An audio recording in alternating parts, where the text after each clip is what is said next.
नवरात्रि के 7वें दिन मां दुर्गा के 7वें स्वरूप मां कालरात्रि की पूजा होती है। यह स्वरूप जितना भयानक है उतना ही दयालु और करुणामयी भी। उनका वर्ण घने अंधकार के समान श्याम है। बाल खुले हुए हैं, गले में माला, 3 नेत्र और 4 हाथ। एक हाथ में लोहे का कांटा, दूसरे में खड्ग और शेष 2 हाथ वर एवं अभय मुद्रा में। उनके दर्शन मात्र से भय और बाधाएं दूर हो जाती हैं। पौराणिक कथा के अनुसार जब शुंभ निशुंभ और रक्त बीज जैसे असुरों का आतंक फैला, तब मां दुर्गा ने अपना भीषण रूप धारण किया।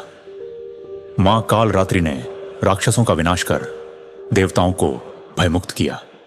विशेषकर रक्त बीज का वध उन्होंने अपने अद्वितीय रूप से किया। कहा जाता है कि रक्त बीज के रक्त की हर बूंद से नया असुर उत्पन्न हो जाता था, लेकिन मां कालरात्रि ने अपना जिह्वा फैलाकर रक्त की हर बूंद पी ली और उसे पूर्णतः नष्ट कर दिया। इसी कारण उन्हें महानाशिनी और रक्त बीज संहारिणी कहा जाता है। कम झात प्रसंग यह है कि मां कालरात्रि को शनि ग्रह की अधिष्ठात्री देवी माना जाता है। ज्योतिष शास्त्र में कहा गया है कि उनकी पूजा करने से शनि दोष और कालसर्प दोष से मुक्ति मिलती है। यही नहीं, साधक को अकाल मृत्यु का भय समाप्त होता है और साहस, आत्मविश्वास की वृद्धि होती है। मां कालरात्रि का स्वरूप भले ही उग्र हो, पर वे सदैव अपने भक्तों का कल्याण करती हैं।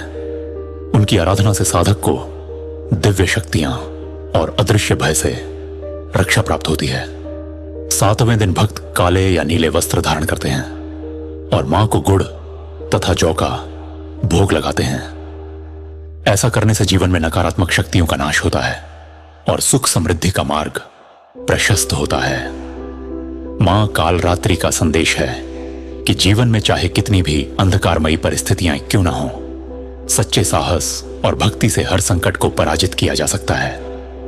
वे हमें यह सिखाती हैं कि भय का सामना ही विजय का मार्ग है। जय मां कालरात्रि।